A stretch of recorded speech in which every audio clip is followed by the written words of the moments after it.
প্রেম সাধিতে ফাপড়ে ওঠে কাম নদীর তুফন, সহজ শুদ্ধ প্রেম সাধন করিব কেমন। আগে উদয় কামের রতি,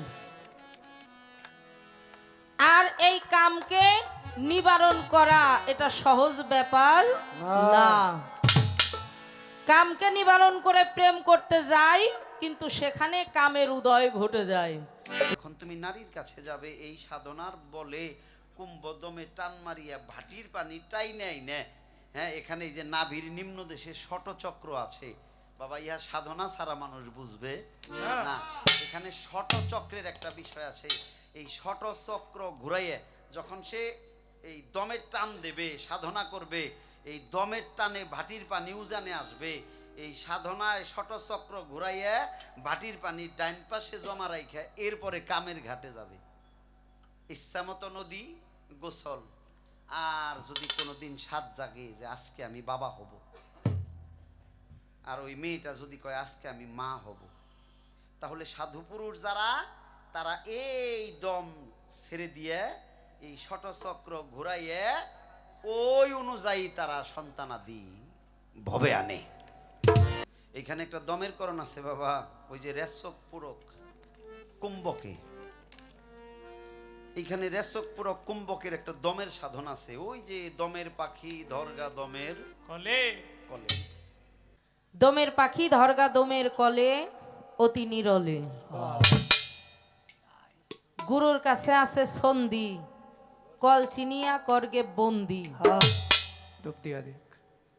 ডুব দিয়া দেখ কি মিষ্টি বুলবুলে অতি নিরলে, দমের পাখি ধরগা দমের কলে। এখানে দয়াল দমের কথা একটু বলেছেন।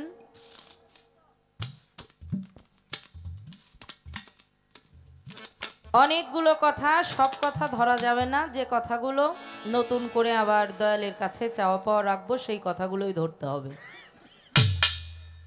দ্বিতীয় যে গানটি শুনলাম, দরবেশজি সাধক লালন সাইজি, সর্বসাধন সিদ্ধি হয় তার, মানুষ গুরু নিষ্ঠা হয় যার। দয়াল বলছে পাগলকে অবহেলা করো না, দয়াল বলছে ভিখারিকে অবহেলা করিও না। কথাগুলো আসলে আমার খুবই ভালো লাগছে। আসলেই তো একটা পাগল যেভাবে এই শীতের মধ্যে রাস্তায় পাশে, অনেক সময় একটা পাতলা কম্বল অনেক পাগলের আছে, অনেক পাগলের নাই। যেভাবে তারা সময় কাটায়, রাত কাটায়, দিনের পর দিন, মাসের পর মাস, বছর, এভাবে কি আমি পারবো? সম্ভব না। তবে আমরা কিছু মানুষ আছি বুদ্ধি কইরা পাগল হই, ওদেরকে সাপোর্ট করা যাবে না, তাই না? যারা আল্লাহ রসুলের প্রেমে পাগল হলো তাদেরকে অবশ্যই অবশ্যই হৃদয় থেকে শ্রদ্ধা করতে হবে।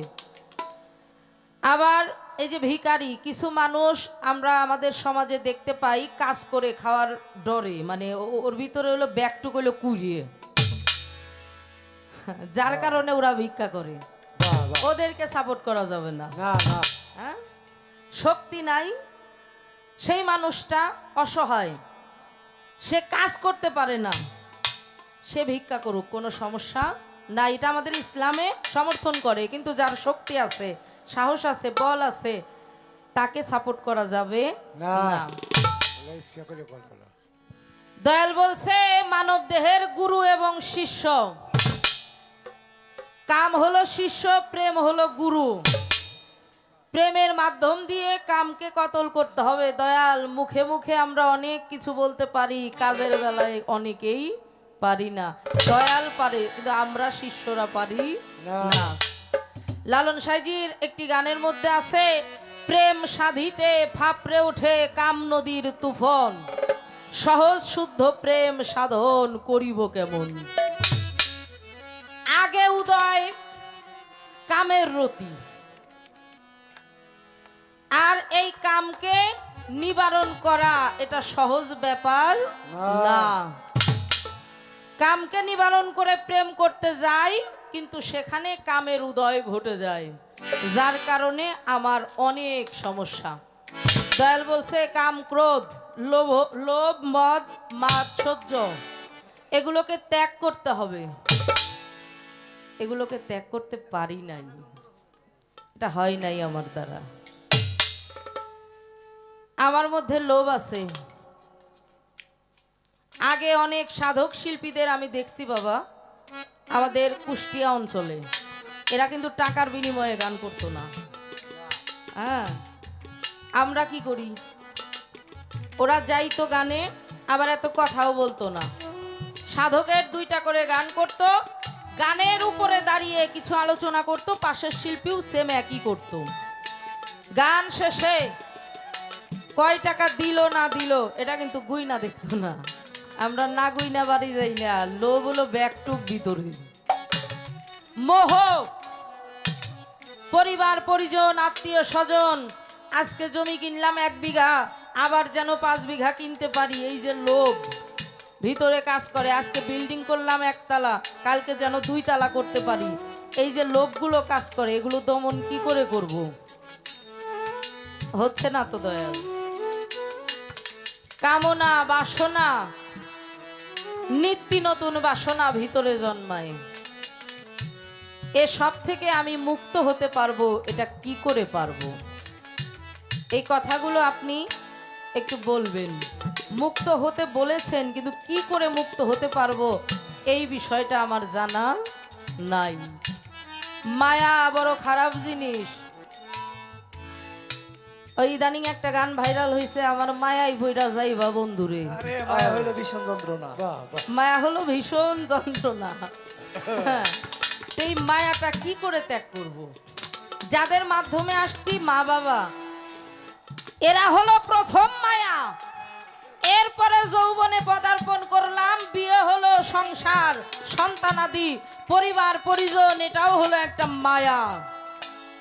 মাকড়সা যেরকম জাল বুনায়, নিজের জালে নিজেই আটকা পড়ে, এই মানবের জীবন বেলাটাও একই রকম ভাবে আটকা পড়ে যায়। বিষয়গুলো আপনি একটু বলবেন। প্রেম রত্ন ধন পাবার আসে, কাম নদীর ঘাট বাঁধি কোষে, কিন্তু কাম নদীর এক ধাক্কা এসে কেটে যায় বাঁধন সাধন। সহজ শুদ্ধ প্রেম সাধন করিব কেমন? কবে হবে নাগিনী বশ, সাধব কত অমৃত রস, লালন বলে বিষেতে নাশ, হলিরে লালন। দয়াল কিছু কিছু কথা বলেছেন মূল্যবান। এই যে অন্ধ হয়, বোবা হয়, হিন্দুদের মধ্যে ভক্তি বিশ্বাসটা বেশি, হিন্দুদের মধ্যে কম হয়। আমরা মানুষ সবাই।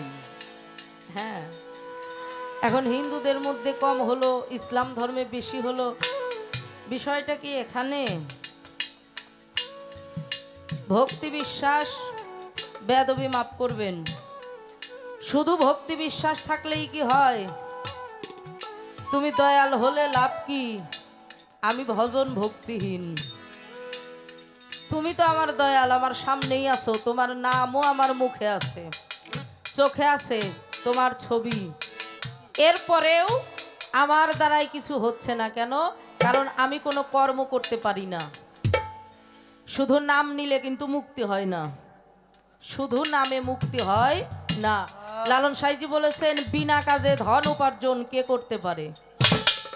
আমরা অনেকেই বলি আল্লাহ খাওয়াইবো। আমি যদি কর্ম না করি, ঘরে বসে থাকি, আল্লাহ এসে আমার বাড়ি ডাক দিয়ে কইব মৌসুমি খাও। খাও খাও খাও। বিষয়টা কি এমন? বুঝলাম না আপনার কথাবার্তা, আমার বোধগম্যের বাইরে আর কি। একটু ক্লিয়ার করে, ছোট মানুষ তো বুঝি না, আর জ্ঞান প্রাপ্ত হওয়ার আশাই তো দয়ালের দরবারে আসা, তাই না? অনেক ভালো জবাব করেছেন। আর গুরুর কোনো দোষ ত্রুটি ধরা, এটা কখনোই কোনো শিষ্য ভক্তের কাজ না, এটা হলো অন্যায় এবং বেয়াদবি। গুরু বাক্য সনাতন ধর্মে বলে পদ্ম বাক্য, গুরু বাক্য ব্রহ্ম বাক্য। গুরু কি শিব? বলে না। গুরু ব্রহ্মা? না। গুরু বিষ্ণু? বলে না। তাহলে গুরু কে? সনাতনে নারদমণি প্রশ্ন করেছিল, উত্তরে আসছে গুরু রেব পরম ঈশ্বর। এখন মানুষ গুরু নিষ্ঠা হয় যার। এই 22 বছর গানের জীবনে কম মানুষ দেখলাম না, কিন্তু মানুষই চিনলাম না। আফসোস। হ্যাঁ, মাওলানা জালালউদ্দিন রুমি বলেছেন, অনেক পোশাক দেখেছি কিন্তু ওর ভিতরে মানুষ দেখি নাই। আবার অনেক মানুষ দেখছি ওর ভিতরে পোশাক পাই নাই। তা আপনি যে বললেন সর্বসাধন সিদ্ধি হয় তার, একজন মানুষ গুরু নিষ্ঠা হয় যার। আচ্ছা, এই জায়গার মধ্যে পড়ে যাই। আপনি বলছেন হিন্দুদের 2 জন গুরু, একজন শিক্ষাগুরু একজন দীক্ষাগুরু। একজনের বর্জক ধরলেই আহে না, আর সেনে 2 জন, বুঝেন নাই? একজন শিক্ষাগুরু, একজন হলো দীক্ষাগুরু। গুরু 2 জনই, তাই না বাবা? কোন গুরুকেই ছোট করে দেখা যাবে না। আমরা যখন স্কুলে পড়াশোনা করেছি, 7 জন 8 জন করে স্কুলে টিচার থাকছে, শিক্ষক শিক্ষিকা সব মিলিয়ে। কাউকেই ছোট করে দেখার কিছু নাই, যে যে সাবজেক্ট নিয়েই পড়াক না কেন। তো গুরু 2 জনেই যদি সমান হয়, আপনি বললেন মুরাকাবার কথা, মুরাকাবায় বসে নির্জনে একা আপনি 2 চক্ষু বন্ধ করে আপনার আপন মুর্শিদকে আপনি স্মরণ করেন। সেখানে মুর্শিদের পূর্ণাঙ্গ কায়া আসাই অত্যন্ত দুরস্ক ব্যাপার। হয় শুধু মুখ আসবে, না হলে বুক আসবে, না হলে পা আসবে, না হলে হাত আসবে। পূর্ণাঙ্গ কায়া এটা আনা খুবই কষ্টদায়ক ব্যাপার। এটা মাওলানা জালালউদ্দিন রুমির কথা। আর সেখানে 2 জন গুরুকে এক জায়গায় বসানো, আমি মানুষ একটা মন একটা, এটা কি করে সম্ভব আপনি বলে দিবেন? মানুষ, লালন সাইজি বলেছেন, সহজ মানুষ ভজে দেখ না রে মন দিব্য জ্ঞানে। এখন সহজ মানুষ বলতে আমরা কি বুঝি? যে কথা কম বলে, যে মানুষ মেলে চলাফেরা কম করে? না, বিষয়টা তেমন না। যারা কম কথা কয়, যারা একটু বেশি নীরব থাকে, ওরা হলো মিটমিটে শয়তান। ইস, বাহ বাহ, তাই না? ক্লিয়ার কথা।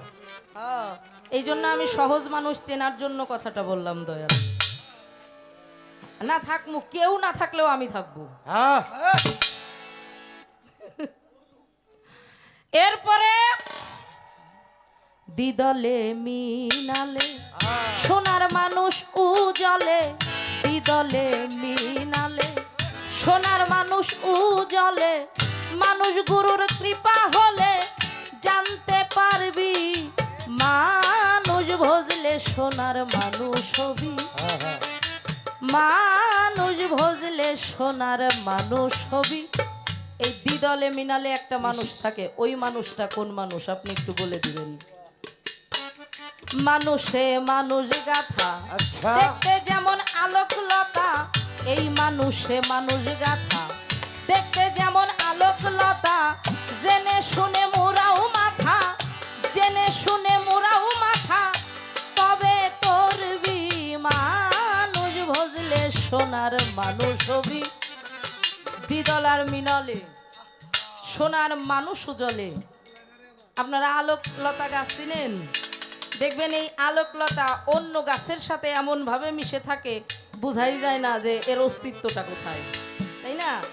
আমি আপনার কাছে জানবো, এই দ্বিদলে মিলালে কোন মানুষ থাকে? মানুষে আরেকটা মানুষ থাকে, মানুষে মানুষ গাথা, দেখতে যেমন আলোক লতা। এটা চেনার উপায় কি? মানুষই চিনলাম না, মানুষ পরিচয় দেই নিজের। আর একটা কঠিন একটা মানুষ আছে, সেই মানুষটা হলো অধর মানুষ। আর এই অধর মানুষকে কি করে চেনা যায়? ধরো রে অধর চাঁদে রে,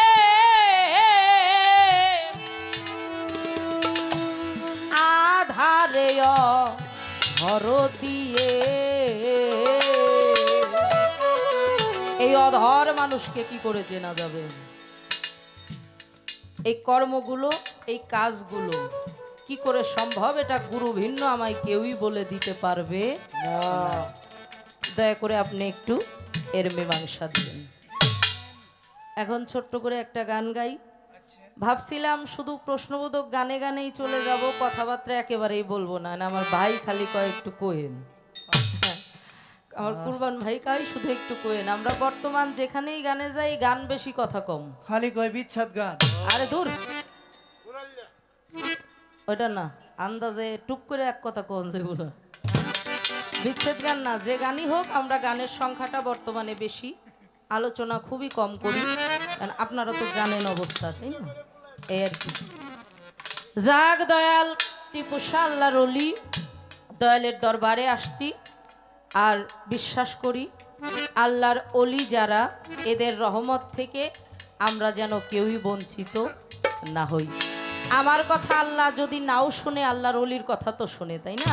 অবশ্যই। কারণ আমি মিথ্যাবাদী, আমার মুখটা পবিত্র না, আমার জবানটা শুদ্ধ না, আমার চোখটা ভালো না, আমি ভালো দিকে না হয়ে খারাপ দিকে নজর দিই, আমার হাতটা শুদ্ধ না, আমার চলার পথ এই পা দুইটা শুদ্ধ না। আল্লাহর অলি তিনি হলো শুদ্ধ, শুধু শুদ্ধ না, মহাপবিত্র।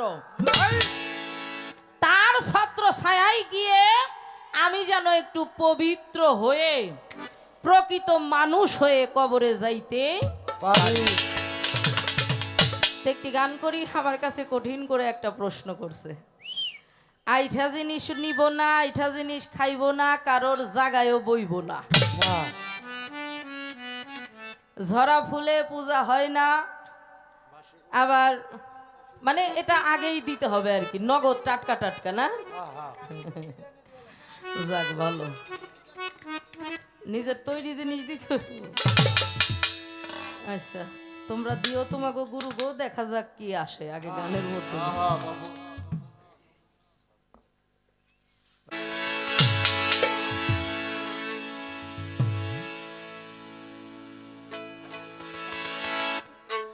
বলগো রশি রসের মাফিক রে, বলগো রশি, বলগো রশি রসের মাফিক, ঘুচাও আমার মনো ব্যথা, শুদ্ধ প্রেম সাধিল যারা, কামরতি রাখিল কোথা, শুদ্ধ প্রেম সাধিল যারা।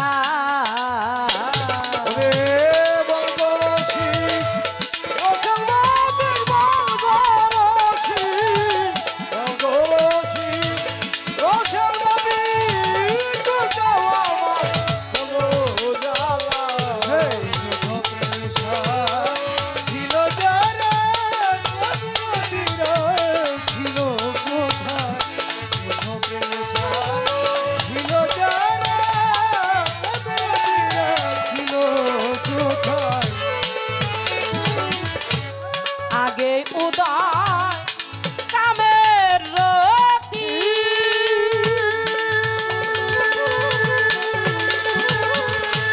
রস আগমন তারি গতি, আগে উদয় কামের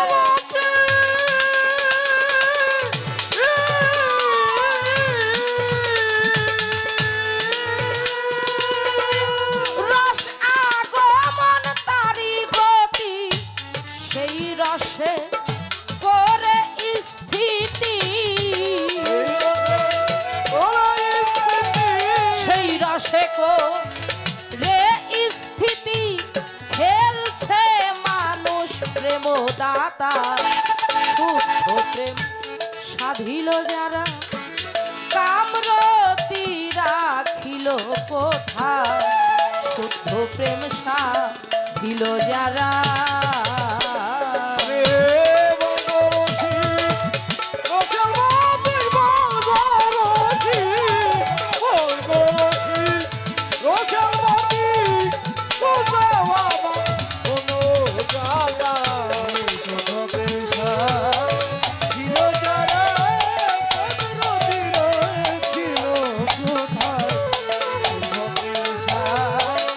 ছিল যারা, কবির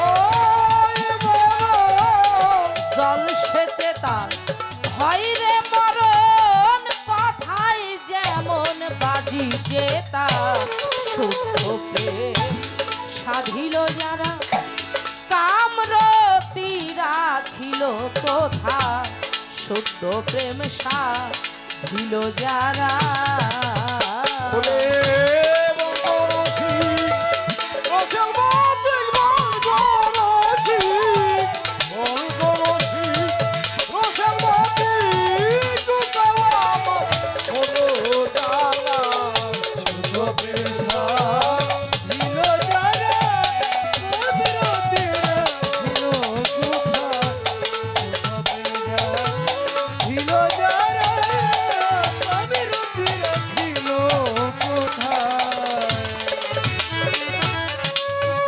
শোনেন দয়াল, মীরাবাই বলেছিল যদি মূর্তি পূজা করলে হরি মিলিত, আমি সমস্ত মূর্তি বাড়িতে এনে একত্র করে পূজা দিতাম সর্বসময়। যদি তুলসী পুজিলে হরিকে মিলিত, আমি পূজিতাম তুলসীর ঝাড়। যদি ফুল তুলসী দুবলায় আমার প্রভুকে পাওয়া যেত, আমি কয়েকশো নয় কয়েক হাজার ফুলের গাছ, লক্ষ লক্ষ দুবলা তুলসীর পাতা এনে পূজা দিতাম। শোনেন সমাচার, কথাটা কেন বললাম, এটা মীরাবাই, শিক্ষিত সমাজ আপনারা জানেন। মীরাবাই বলেছে যদি গোপালের মূর্তিতে ফুল তুলসী দিয়ে পূজা করলে গোপালকে পাওয়া যাইতো, শ্রীকৃষ্ণকে পাওয়া যাইতো, আমি দেশে যত পাল আছে, হাড়ি পাতাল বানায় ওদেরকে কি বলেন আপনারা? পালই তো বলেন, পাল পাল মানে আমাদের গ্রামে পাল বলে। আমি সমস্ত পালকে একত্রিত করে এত এত মূর্তি বানাইতাম আর সর্বক্ষণ ওই মূর্তির সামনে বসে পূজা করতাম। যদি তুলসী পাতা দিলে হতো, আমি তুলসীর ঝাড় পূজা করতাম। মূলত এতে কি শ্রীকৃষ্ণকে নন্দনকে পাওয়া যায়? যদি বলা হয় তুমি সংসার ত্যাগ করে জঙ্গলে যাও, দেহে কাম থাকবে না, না, জঙ্গলে গেলেও প্রেমের উদয় হবে না, কাম আমাকে ছাড়বে না, ছাড়লে সংসারে থাইকাই ছাড়বো, না হলে কোথাও গেলেও ছাড়বে না। মূল কথাটার উৎসটা হলো এটাই, মন জানিত রসের করণ, নয় রে সে প্রেমের ধরন, জল সেচে তার হয় রে মরণ, কথায় যেমন বাজি জেতা। রাগের বাধ্য হলে রে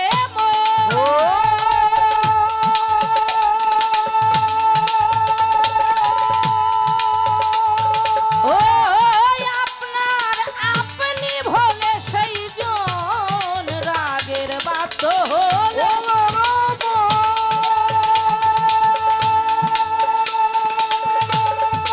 আপনার আপনি ভোলে সেই জন, ভেবে বলে সাইজি লালন, ভেবে বলে সাইজি লালন, ডাকলে সে তো কথা কয় না, শুদ্ধ প্রেম সাধিল যারা, কামরতি রাখিল কোথা, শুদ্ধ প্রেম সাধিল যারা। বলগো রসি রসের মাফিক রে, বলগো রসি, বলগো রসি রসের মাফিক, ঘুচাও আমার মনো ব্যথা, শুদ্ধ প্রেম সাধল যারা, কামরতি রাখিল কোথা।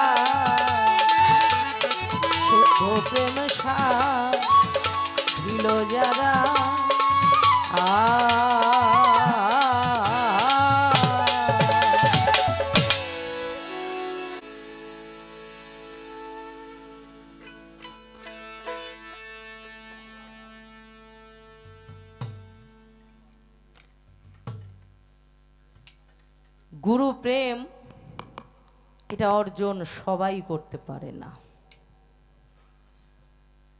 আমার টিপু সাহ বাবার রুহানি সন্তান অনেক আছে, শ্রদ্ধা জানাই সবার প্রতি।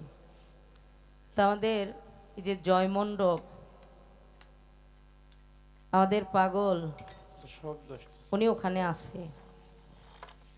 সরকার বলছে কয়েকবার দেখার সৌভাগ্য হয়েছে, কয়েকবার না শুধু একবার দেখার সৌভাগ্য হয়েছে আমার। তা আমি সেখানে গিয়ে আমার কুরবান ভাইকে পেয়েছিলাম। আর এরপরেও কয়েকবার কথা হয়েছে, যে কয়বার কথা হয়েছে ভাই কোথায় আছেন, আমি পাগলের এখানে আছি, দয়ালের এখানে আছি। যারা বেশি বেশি গুরু ভালোবাসে ওরা বেশি বেশি গুরু সঙ্গ করে,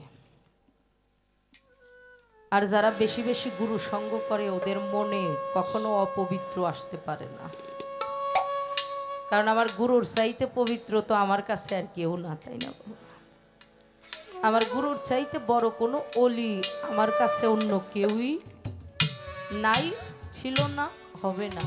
যার যার জায়গা থেকে যার যার মুর্শিদ তার তার কাছে সর্বশ্রেষ্ঠ অলি। তা আমি ভাইয়ের প্রতি শ্রদ্ধা জানাই, আমার পাগলের যত রুহানি সন্তান সবার প্রতি শ্রদ্ধা জানাই। এমন একটা গুরু আপনারা পেয়েছেন গো, এটা আপনাদের ভাগ্য ভালো, এটা আপনাদের পূর্বজন্মের কোনো ভালো কোনো সুকৃতির ফল। যে পাগলের মধ্যে আমি যতটুক সময় পাগলের সান্নিধ্যে ছিলাম, দুনিয়াদারির কোনো পেশাল নাই ওনার কাছে। কিসের দুনিয়াদারি? সব সময় তিনি ঊর্ধ্বমুখী হয়ে বেশিরভাগ সময় থাকেন, আর শাহাদত আঙুল ইশারা করে কিছু একটা বলেন, যে ভাষাটা আমার বোঝার ক্ষমতা নাই। পাগলের কাছের মানুষ যারা এরাই ভালো বুঝে, আমি বুঝি না। তবে পাগলের চরণধুলি পেয়েছি, সান্নিধ্য পেয়েছি, এটাই আমার কাছে অনেক বড় একটা পাওয়া। ওরে আমি এখন যেখানেই গানে যাই আমার পাগলের নামটা নেই, কারণ বিশ্বাসে বস্তু মেলে। আমি কয়েকটা বিষয় আমি পাগল থেকে ঘুরে আসার পরে অনেক পেয়েছি, যার কারণে আমি আমার প্রত্যেকটা বন্দনার মধ্যে এখন পাগলের নাম বলি। গুরু এমনই হয়, আপনারা গুরুকে ভালোবাসেন। রাধে বলে আমি যোগ্য নই, আমার বন্ধুকে যে ভালোবাসে আমি তার চরণের দাসী হই। ওরে আমি তো গুরুকে ভালোবাসতে পারলাম না, তোমরা তো ভালোবেসেছ। গুরুর তো আসলে কোনো জাত হয় না বাবা, কোন ধর্মে জন্ম এসব না, গুরুর কোনো জাত হয় না। গুরুর কাছে হিন্দু মুসলিম বৌদ্ধ খ্রিস্টান সবাই একভাবে যাচ্ছে। গুরু কি কাউকে আলাদা আলাদা নজরে দেখে? দেখে না। জয় করতে পারে তারা যারা তিল পরিমাণ অবিশ্বাস করে না গুরুকে। আমার কথা যদি বলেন, আমি গুরুর চাইতে বেশি ডাক্তাররে বিশ্বাস করি। কিছু একটা হলে আগে দৌড়াই ডাক্তারের কাছে। আমি আমার জীবনে আমাদের কুষ্টিয়া লাইনে এমন কিছু সাধুগুরুর সঙ্গ লাভ করেছি, যত যা কিছু হয়ে যাক ওরা জীবনে ডাক্তারের নামই নেয় নাই মুখে, কোনো কবিরাজের নামও না, একমাত্র গুরু শারদ সার। তোমার ইচ্ছা সব, এখানেও আমার কোনো ইচ্ছা নাই। এই যে গুরু প্রেমটা মানে অনেক বড় একটা হৃদয় লাগে, যে হৃদয়টাই আমার নাই। আমার বাউল বলতো, আমি অনেকবার কথাটা বলেছি, গুরুকে ভালোবাসতে গেলে পাহাড় সমতুল্য হৃদয় থাকার প্রয়োজন। কারণ বাবা দেখবেন যারা অলি আল্লাহ গুরু গোসাইকে ভালোবাসে এদের লোক সমাজে অনেক নিন্দা করে, অনেক অপবাদ দেয়, কলঙ্ক দেয়, দেয় না? সাইজি বলেছেন, যাই যাবে মোর জাতি কুলমান তাতে ক্ষতি নাই, যদি আমি আমার মুর্শিদ জানকে পাই। এর চাইতে বড় কিছু তারা আর চায় না, একটাই চাওয়া গুরু।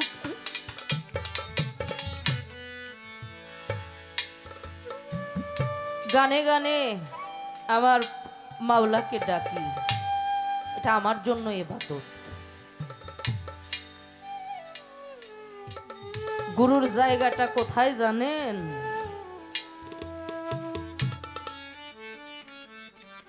একবার যদি গুরুর জায়গা কোনো ভক্ত গুরুকে দিয়ে দেয়, সেই জায়গার পৃথিবীর অন্য কাউকে আর বসাতে পারে না। আমাকে ডাক দিয়ে বলে, ভক্ত রে, একটা হৃদয়ে কত মানুষের জায়গা, মা বাবা, স্বামী সন্তান, বন্ধু বান্ধব, পরিবার পরিজন, আত্মীয় স্বজন। বাবা বসো, বাবা বসো।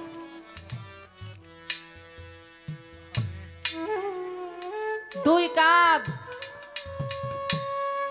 মুখমণ্ডল, আল্লাহ, রসুল, ফেরেশতা, হৃদয়ে পরিবার পরিজন, এমন কোন জায়গাটা আছে যেখানে গুরুর জায়গা?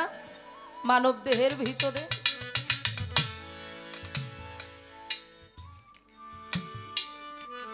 মাথা থেকে পায়ের তালু পর্যন্ত দুইটা ভুরুর মাঝখানে যেটাকে বলা হয় দ্বিদল পদ্ম, এই যে এই জায়গাটা, যারা আপনারা মুরাকাবার ধ্যান করেছেন আপনারা তারা জানেন, এটা হলো বাস্তবমুখী কথা।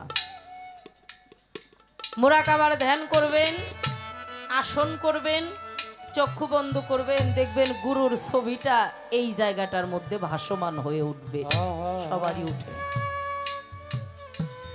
এই জায়গাটা হলো গুরুর জায়গা।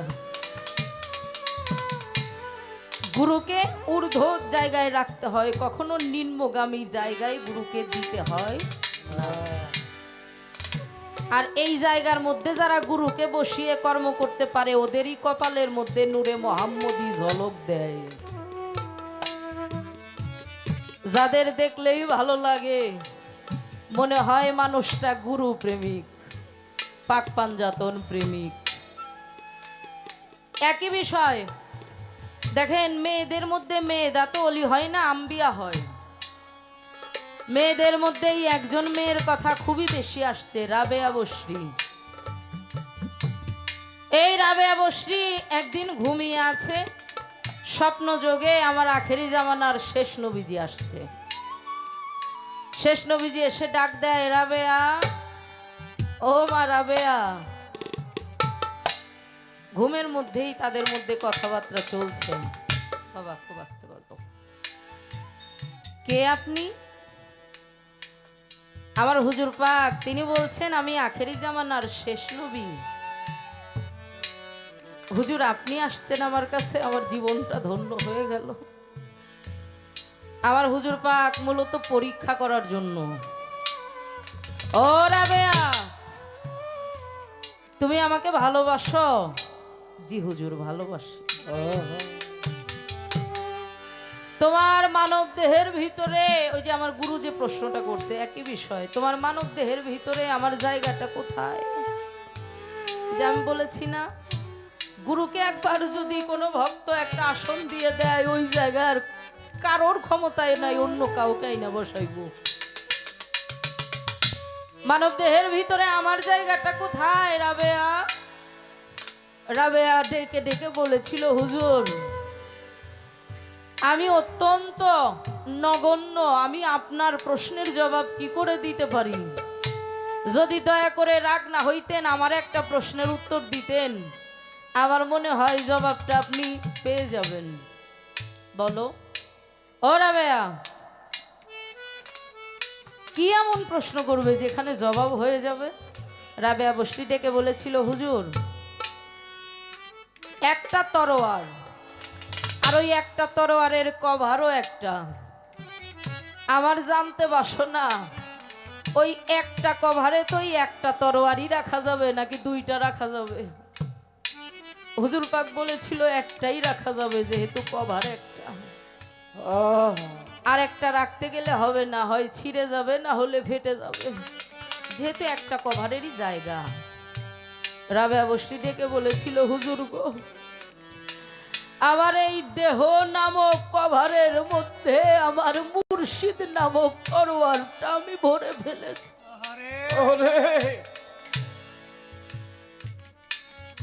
আমার দেহটা একটা কভার, আমার মুর্শিদ নামক তরোয়ার আহ, আমি ভরে ফেলেছি। সেখানে আমার মুর্শিদ ব্যতীত আমি অন্য কাউকে কি করে জায়গা দেব?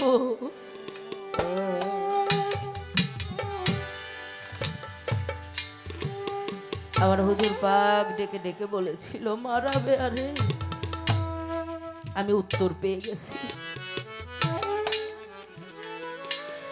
তুমি যদি তোমার দয়ালকে সন্তুষ্ট করতে পারো, সেখানে আমিও সন্তুষ্ট হয়ে যাই। কুরবান ভাইরে ভালোবাসতে পারি নাই, মন হয়েছে উড়া পাখি, সদাই বেড়াই উইরা। আহ, গুরুকে ভালোবাসতে গেলে দেহ ভাষাটা সুন্দর করতে হবে, যেটা আমার নাই।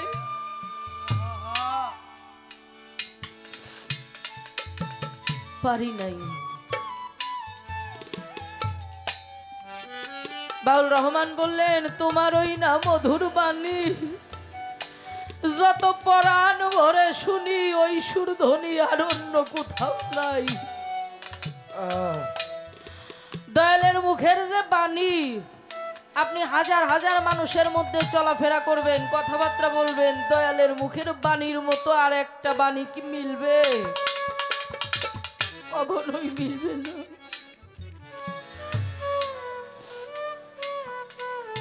ভালোবাসবেন যাদের আছে, যাদের এখনো সশরীরে দেহলি আছে, ভালোবাসবেন। গোলামি করবেন, আমি তো করতে পারি নাই। আমার দীনবন্ধু আমাকে রেখে চলে গেছে ফাঁকি দিয়ে, 4টা বছর হয়ে গেছে, আমার দ্বারা হয় নাই।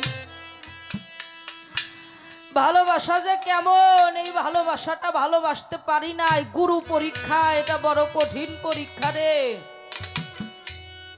হিন্দু ধর্মের মধ্যে ওই যে দয়াল বলছে না, গুরুর প্রতি ভক্তিটা দেখেন। হিন্দু ধর্মে ধরা সতী ছিল, গুরুকে ভালোবাসছিল। ভক্তকে পরীক্ষা করার জন্য আসছে দয়াল। গরিব মানুষ, একবেলা খায় তো আর একবেলা খাবার থাকে না। ডাক দিয়ে এসে বলে, মা ধরা, আমি অনেক অনাহারি, অনেক ক্ষুধার্ত, কিছু খাইতে দেবে? ঘরে নিয়ে এসে বসাইছে আসন দিয়ে। পথের দিকে চেয়ে আছে, স্বামী ভিক্ষা করতে গেছে, কখন আসবে ভিক্ষা নিয়ে। আরে, অনেকক্ষণ তাকিয়ে আছে। কিছু সময় পরে স্বামী বাড়িতে আসছে, শরীরে কর্দমাক্ত মাখানো। ও স্বামী, আপনি ভিক্ষা করে কি এনেছেন? তাড়াতাড়ি দেন, গুরু সেবাই দিতে হবে, অনাহারি ক্ষুধার্ত, বড় অপরাধ করে ফেললাম, অনেক দেরি হয়ে গেল। স্বামী ডাক দিয়ে বলেছিল, ধরারে কিছু তো আনতে পারি নাই, ভিক্ষা করে যতটুকু চাল পেয়েছিলাম, আসার পথে বৃষ্টি হয়ে পিছল হয়ে গেছে রাস্তা, পিছলে পড়ে গিয়ে আবার সব চাল মাটিতে কাদায় পড়ে গেছে। ধরাসতী বলেছিল, স্বামী গো, আপনি আমাকে অনুমতি দেন, আমি যাই। দেখেন গুরু পরীক্ষা কতটা কঠিন পরীক্ষা। স্বামীর অনুমতি নিয়ে ভিক্ষে করতে গিয়েছিল। দয়াল চাইছে ও যেন কারো বাড়ি ভিক্ষা না পায়, এই জন্য যার বাড়ি যায় কেউই ভিক্ষা দেয় না, সবাই ধুর ধুর করে তাড়িয়ে দেয়। একটু আগে তোমার স্বামী এসে ভিক্ষা করে নিয়ে গেল, এখন তুমি আসছো, কি শুরু করছো? দুইজনে একই সময় একই বাড়ি, তাড়িয়ে দেয়। গুরু সেবা দিতে না পারাতে মনটা নষ্ট হয়ে গেছে। যমুনার জলে দৌড়ে যাচ্ছিল আত্মহত্যা করার জন্য, যে আমি আমার দেহটাই রাখবো না, আমি আমার কোন মুখ নিয়ে আমার গুরুর সামনে যাব। ওরে, পিছন থেকে ওই যে অলি আল্লাহ গুরু গোসাই কিভাবে যে বাঁচায়, ছোট একটা বালক বেশে ডেকে ডেকে বলেছিল, মা মরবে কেন, সামনে একটা মুদি দোকান আছে, যাও ওখানে গিয়ে চাইলে দেবে ভিক্ষা। মা অস্ত্র মুছে মুদি দোকানের সামনে এসে ডেকে ডেকে বলেছিল, ও মুদি ভাই, আমাকে এক মুষ্ঠ চাল ধার দিবে, ভিক্ষা দিবে?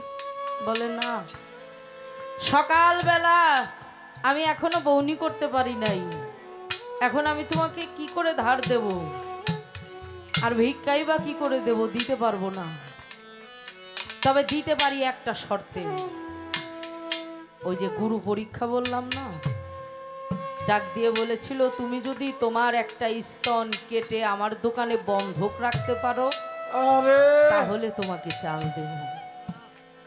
ধরা সতী বলেছিল, আমাকে একটা চাকু দেন।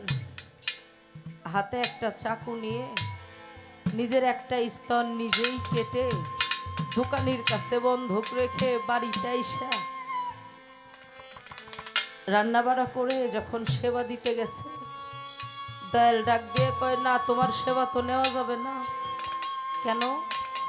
তোমার সমস্ত শরীর দিয়ে রক্তে ভেসে যাচ্ছে, আমার মনে হয় তোমার দেহটা পবিত্র না, তোমার হাতে কি করে সেবা নেব? আরে ধরা সতী দুইটা চরণ জড়িয়ে ধরে কেঁদে কেঁদে বলেছিল, বান্ধব রে, জগতের কেউ না দেখলো, তুমি তো দেখছো আমি কেন, কিসের জন্য, কি করছি। আমার একটা স্তন কেন? আমার গুরু সেবার জন্য। যদি আমার প্রাণটাও চাইতো কেউ, আমি সেটাও তাকে দিয়ে দিতাম। বিনিময়ে আমি চেষ্টা করতাম আমার গুরুকে সেবা দেওয়ার জন্য।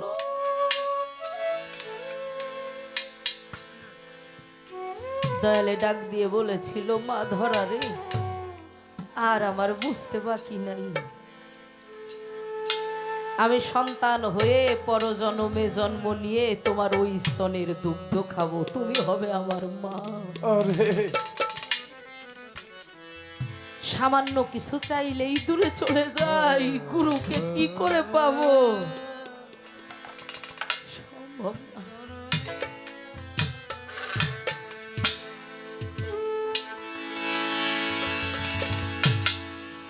দুঃখের ডালি মাথায় নিয়া রে, গনিশা যাব কারো বাড়ি রে,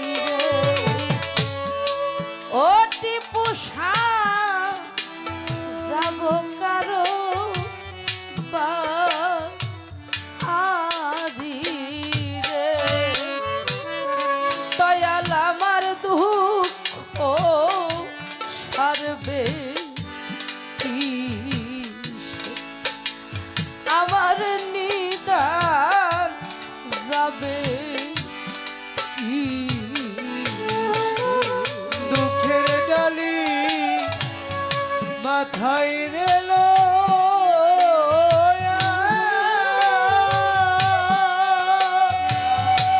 গনিশা যাব কারো বাড়ি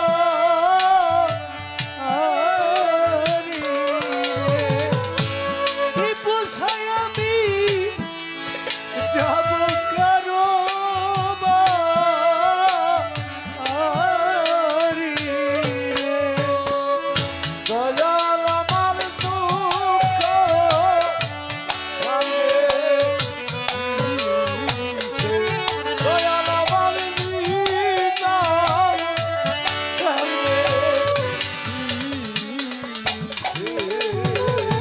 নাইকো মাতা নাইকো পিতা রে, দয়াল আমার নাইকো জুরে ভাই রে, নাই কামতা নাই করে পিতা, ওরে দয়াল আমার নাই কজনের ভাই রে, নাইকো বাবা নাই কো মাও রে ও টিপুষা নাই কো জোরে ভাই রে দয়াল আমার দুঃখ সারবে কিসে আমার নিদান যাবে কিসে? দুঃখের ডালি মাথায় রেল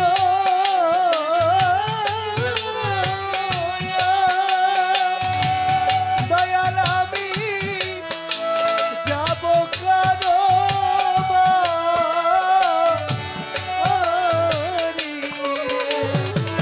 অসীম জানাবি যাব কারো বাড়ি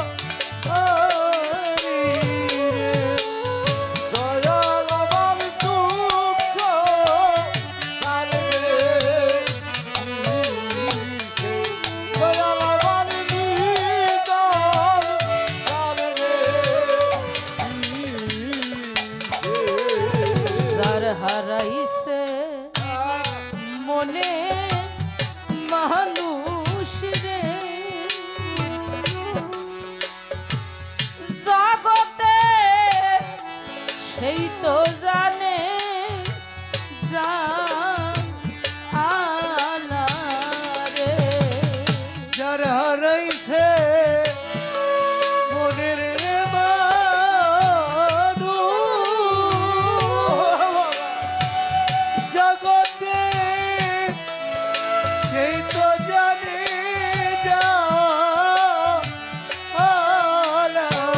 রে যার হারাইছে মনে মানুষ রে জগতে সেই তো জানে যা আলা রে দয়াল আমার দুঃখ সারবে কিসে আমার নিদান যাবে কিসে? দুঃখের ডালি মাথায় নিয়া রে ও গনিশা যাব কারো বাড়ি রে ও টিপুষা যাব কারো বাড়ি রে দয়াল আমার দুঃখ সারবে কিসে আমার নিদান যাবে কিসে? দয়াল আমার দুঃখ সারবে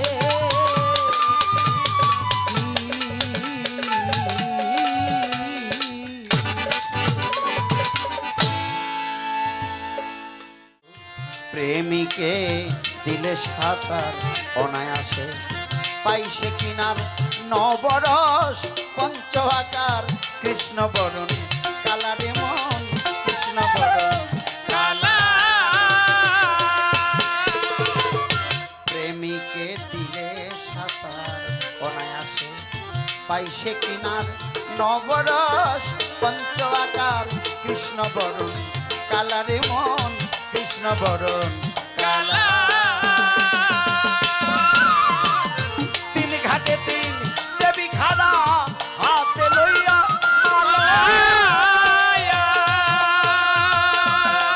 কবি মন মন রে তিন ঘাটে তিন দেবী খাড়া হাতে লইয়া মালা ওরে পঞ্চরসের রসিক পাইলে পঞ্চরসের রসিক পাইলে পঞ্চরসের রসিক পাইলে পরাই তাদের কলাই রে ভালো পরাই তাদের কলাই রে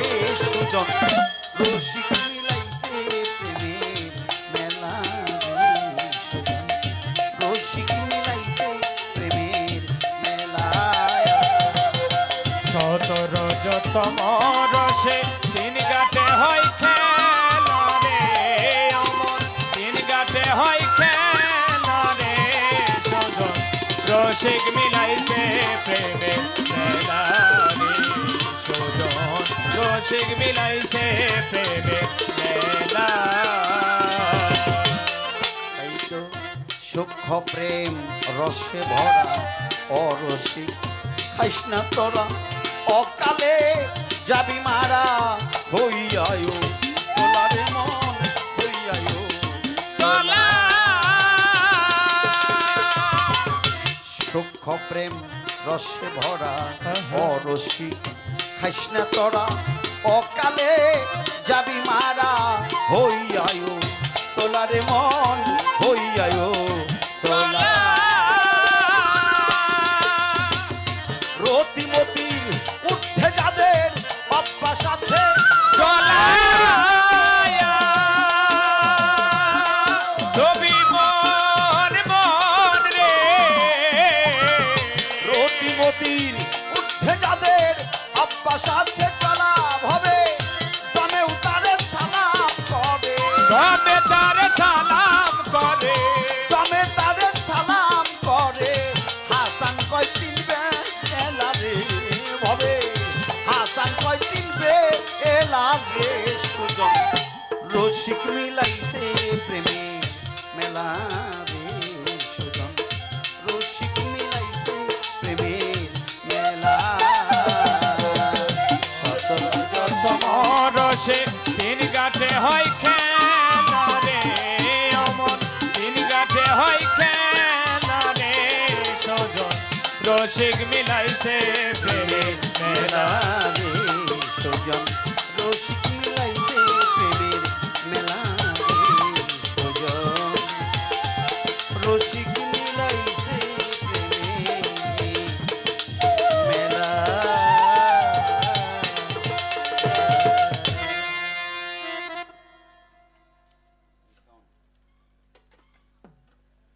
একটা গান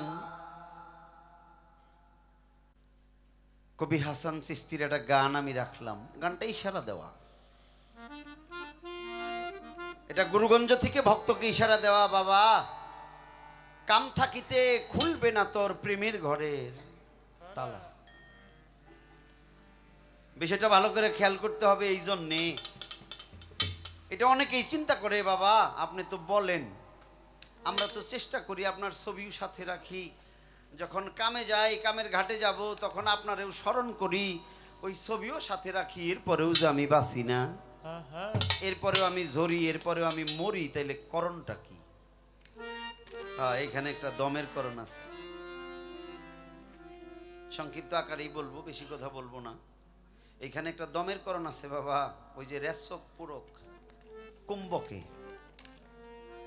এইখানে রেশক পুরক কুম্ভকের একটা দমের সাধন আছে। ওই যে দমের পাখি ধরগা দমের কলে কলে, এটা হলো দ্বিদল পদ্ম। দ্বিদল পদ্ম যেখানে মুর্শিদ থাকে, যেখানে আর কারো জায়গা নাই। সুন্দর একটা কথা বলছে। এই দ্বিদল পদ্ম, দুই ভুরুর মাঝামাঝি মুর্শিদ, মন্দিরে হাহুদ, এটা হলো মাথার চাঁদি। ওই যে 10 দরজার যে দরজা বন্ধ হইছে, এটা শিশুবেলায় আমারও ছিল, আপনারও ছিল। মাথার চাঁদির ভিতরে টিপ টিপ করে একটা নরম জায়গা ছিল, ছিল না বাবা? ছিল। এই যে 9 দরজা, আসলে 9 দরজা না, মানবে হইল 10 দরজায় একটা বন্ধ, তার 9টা খোলা। এই 10 দরজা, এটা হলো মন্দিরে হাহুদ। মুসলমানের ইসলামের রীতি অনুযায়ী মানুষের আত্মা বাহির হয় এই মাথার চাঁদি দিয়ে। এই জন্য মৃত্যু সজ্জায় মানুষ শুয়ে থাকলে, মানুষ শোয়ানো থাকলে ময়মুরব্বীরা বলে সরাসরি মাথার কাছে বসিও না, না, এ পাশে বউ ও পাশে বউ, কিন্তু মাথার একেবারে সরাসরি মাথা বরাবর বসিও না। না। এখানে রেচক পুরক কুম্ভকের দমের একটা সাধন আছে, যেই সাধনায় টান দিলে, হ্যাঁ, যেই সাধনা টান দিলে তোমার এই দম মানে বাতাস এইটা আটকে যাবে। আর আটকে গেলে যখন তুমি নারীর কাছে যাবে, এই সাধনার বলে কুম্ভ দমে টান মারিয়া ভাটির পানি টাই নেয় না। হ্যাঁ, এখানে এই যে নাভির নিম্ন দেশে ষটচক্র আছে, বাবা ইহা সাধনা ছাড়া মানুষ বুঝবে না। না। এখানে শট চক্রের একটা বিষয় আছে। এই শট চক্র ঘুরাইয়ে যখন সে এই দমের টান দেবে, সাধনা করবে, এই দমের টানে ভাটির পানি উজানে আসবে। এই সাধনায় শট চক্র ঘুরাইয়ে ভাটির পানি ডাইন পাশে জমা রাইখা এরপরে কামের ঘাটে যাবে।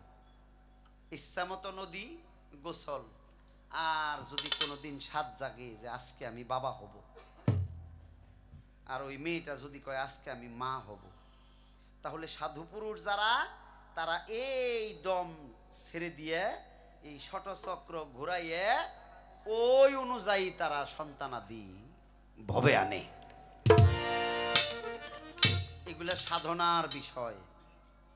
শুধু শুনলেই হবে না, তাহলে কুল দমটাই নেয় বিপদে পড়বে। হ্যাঁ হ্যাঁ শুধু শুনলেই হবে না হবে না, তাহলে কিন্তু দমটাই না বিপদ হবে। শুধু বিপদ না, হাঁপানি হয়ে যাইতে পারে। পারে। হ্যাঁ, দমের সাধনা তো একদিনে কোনো কিছু হয় না। আস্তে আস্তে আস্তে আস্তে হ্যাঁ, অনেক দিন চেষ্টা করলে আপনিও পেয়ে যাবেন। আপনি ভাইবেন না বুঝি আমি পারবো না। না, আমি পারবো না মানে আমি মানুষ। পৃথিবী জয় করেছে মানুষে, মানুষই তো পারে না, কি বলেন? হ্যাঁ হ্যাঁ তাহলে অবশ্যই গুরুর কাছে শুনে নিয়ে করুন, আপনারা করবেন। করবেন। তো সাধুগুরুর কাছে শুনছি ডাইনে গেলেই ছেলে হয়, বামে গেলে মেয়ে হয়, আর মাঝখানেতে শূন্য পায়। এখানে 17তম রসে 3 ঘাটে হয় খেলা।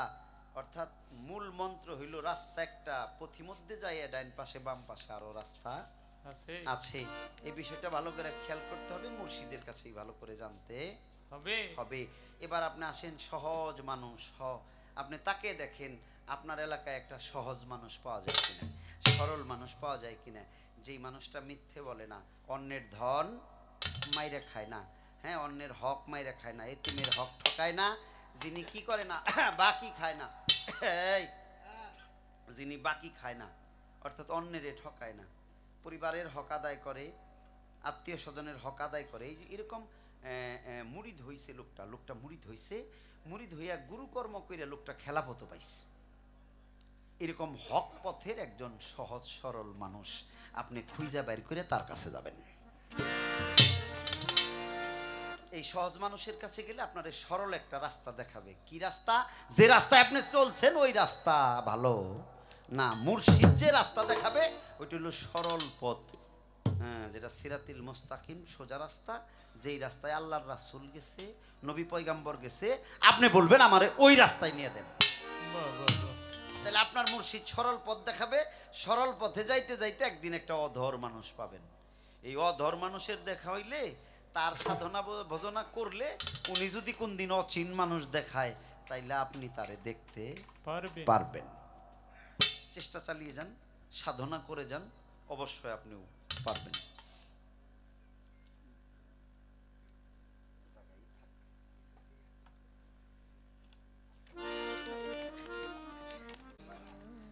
দাঁড়াবো তো, দাঁড়াবো না,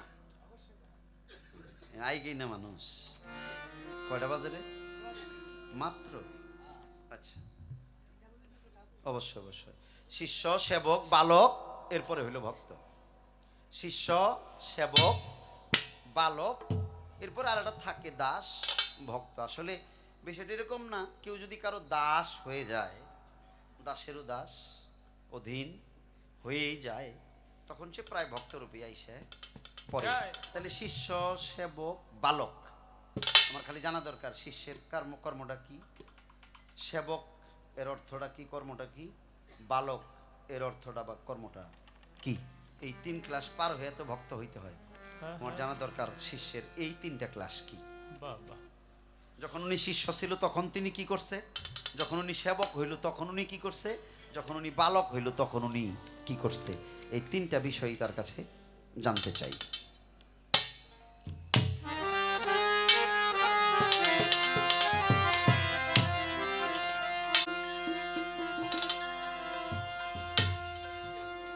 ওরে নাম নিলে হয় দেহ শুদ্ধ,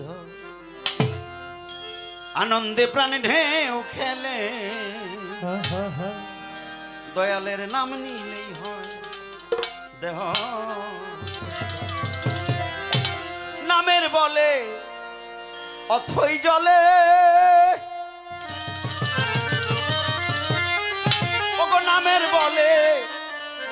থই জলে পাথর ভাসিয়া যায়।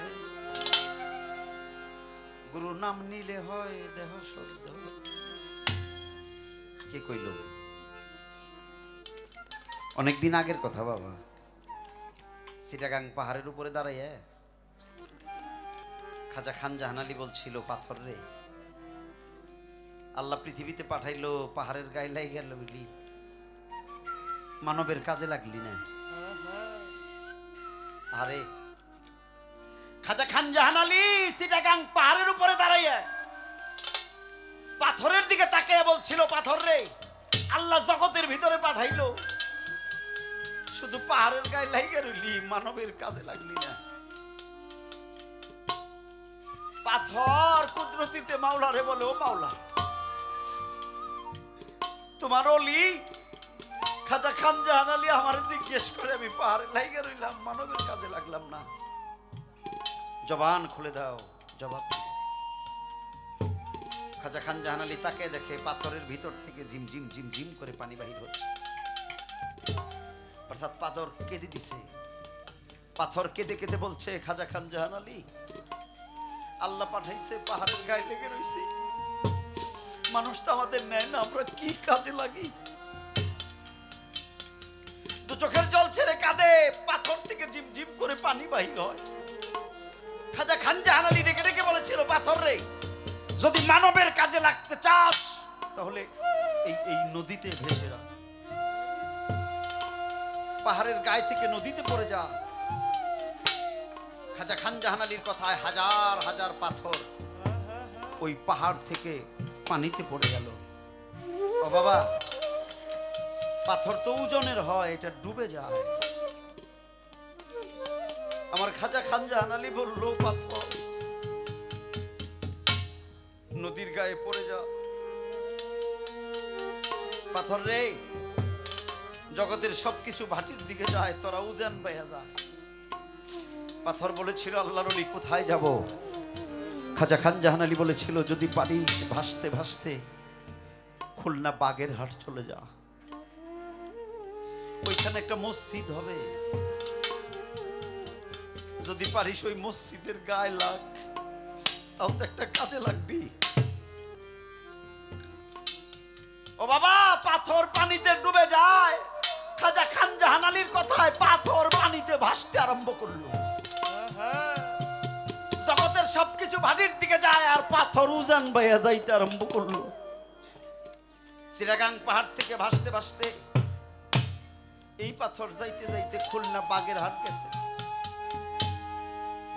পাথর যাইতে যাইতে যায় দেখে খাজা খান জাহান আলী সেখানে দাঁড়িয়ে আছে, হাত দিয়ে ইশারা করলো, পাথর রে, এই ঘাটে লাগ। পাথর সেই ঘাটে ভিড়ে যায়। খাজা খান জাহান আলী সেখানে একটা মসজিদ নির্মাণ করে।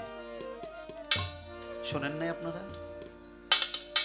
খুলনা বাগেরহাটের খাজা খান জাহান আলীর মসজিদ 60 গম্বুজ মসজিদ, আপনারা গেলে দেখতে পাবেন। আমার খাজা খান জাহান আলী সেই পাথর দিয়ে মসজিদ বানায়। এরে, তাতে বোঝা গেল গুরুর কৃপায় পাথরও পানিতে ভাসে। আর গুরু যদি বৈরাগ হয়, রাগ হয়, তাহলে শোলাও পানিতে ডুবে যাবে রে। এই জন্য এমন কর্ম করিও কোনদিন গুরু যেন বেজার না হয়। গুরু বেজার হইলে তোমার তরি ডুবতে সময় লাগবে না। মুর্শিদের কাছে কোনো ভুল করে থাকলে মুর্শিদ যেন ক্ষমা করে দেয়। গুরু কৃপা থাকলে পাথরও তো পানিতে ভাসে, তাহলে নিশ্চয় দয়াল আমাদের দয়া করবে। যেখানেই থাকো বাবা গণিশা, তুমি তোমার ভক্তদের খেয়ালে রাখো, আশেকদের খেয়ালে রাখো। যেখানেই থাকো বাবা টিপু শাহ, তুমি তোমার ভক্তদের খেয়ালে রাখো। ও বাবা টিপু শাহ, আমি তোমার দরবারে আসছি, আমার প্রতি একটু খেয়াল করো। মালিক যেন আমাকে সুন্দর একটা রাস্তায় পরিচালনা করে। গুরু কি প্রায় পাথর ভাসে, তাই তো কবিতার গানের ভিতরে লেখছে, নাম নিলে হয় দেহ শুদ্ধ আনন্দে প্রাণ ঢেউ খেলায় নাম নিলে হয় দেহ শুদ্ধ নামের বলে অকুল জলে নামের বলে অকুল জলে নামের বলে অথই জলে পাথর ভাসিয়া যায় নাম নিলে হয় দেহ শুদ্ধ আনন্দে প্রাণ ঢেউ খেলায় নাম নিলে হয় দেহ শুদ্ধ নামের বলে অথই জলে নামের বলে অথই জলে পাথর বাসিয়া যায় নাম নিলে হয় দেহ শুদ্ধ আনন্দে প্রাণ ঢেউ খেলায় নাম নিলে হয় দেহ শুদ্ধ নাম ধরিয়া ডাকবি যদি যদি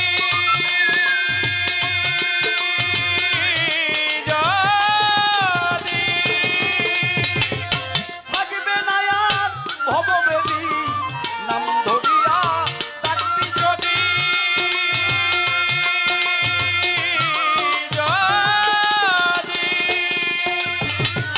থাকবে না আর ভববেদী নাম বিনে নাই কার্য সিদ্ধি নাম বিনে নাই কার্য সিদ্ধি নাম বিনে নাই কার্য সিদ্ধি তাই যদি কেউ কাষ্ট নাম নিলে হয় দেহ সত্য আনন্দে প্রাণ ঢেউ খেলায় নাম নিলে হয় দেহ সত্য নামের বলে অথই জলে নামের বলে অথই জলে পাথর বাসিয়া যায় নাম নিলে হয় দেহ শুদ্ধ আনন্দে প্রাণ ঢেউ খেলায় নাম নিলে হয় দেহ শুদ্ধ প্রাণ করিলে নামের সুধা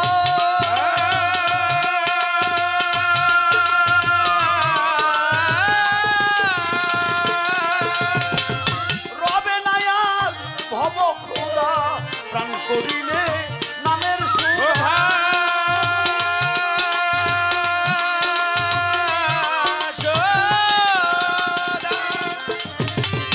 রবে না আর ভব ক্ষুধা ওই নামেতেই ছিল বাধা ওই নামে ছিল বাধা ওই নামেতে ছিল বাধা পূর্ণিমায় নদীয়ায় নাম নিলি হয় দেহ সত্য আনন্দে প্রাণ ঢেউ খেলায় নাম নিলি হয় দেহ সত্য নামের বলে অথই জলে নামের বলে অথই জলে পাথর বাসিয়া যায় নাম নিলে হয় দেহ শুদ্ধ আনন্দে প্রাণ ঢেউ খেলায় নাম নিলে হয় দেহ শুদ্ধ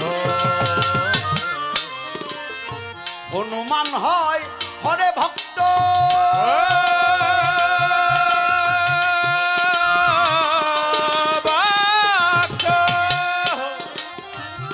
গুরুর নাম দর্শিল খুবই শব্দ হনুমান হয় হরে হরে ভক্ত ভক্ত গুরুর নাম দর্শিল খুবই শব্দ রাম নামে তার বুকের রক্ত রাম নামে তার বুকে রক্ত রাম নামে তার বুকের রক্ত কাটিয়া সীতাকে দেখে নাম নিলি হয় দেহ শুদ্ধ আনন্দে প্রাণ ঢেউ খেলায় নাম নিলি হয় দেহ শুদ্ধ নামের বলে অথই জলে নামের বলে অথই জলে পাথর বাসিয়া যায় নাম নিলে হয় দেহ শুদ্ধ আনন্দে প্রাণ ঢেউ খেলায় নাম নিলে হয় দেহ শুদ্ধ বৃক্ষলতা পশু আদি আদি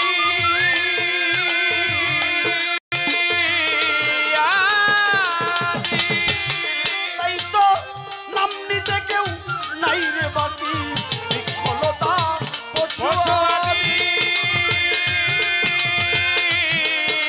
আদি আদি নাম নিতে কেউ নাই রে বাকি জালালে কয় জ্ঞানে রাখি জালালে কয় জ্ঞানে রাখি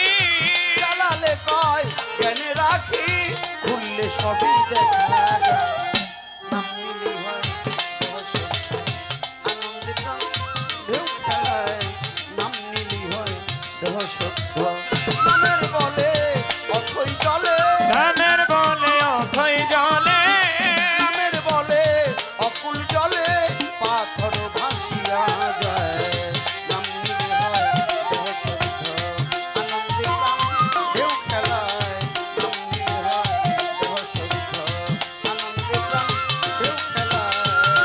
নাম নিলে হয়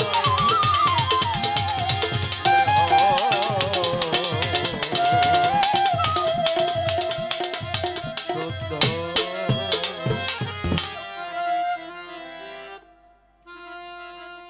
নিন্দার কাটা যদি না বিধিল গায়ে, প্রেমের কি স্বাদ আছে বলো।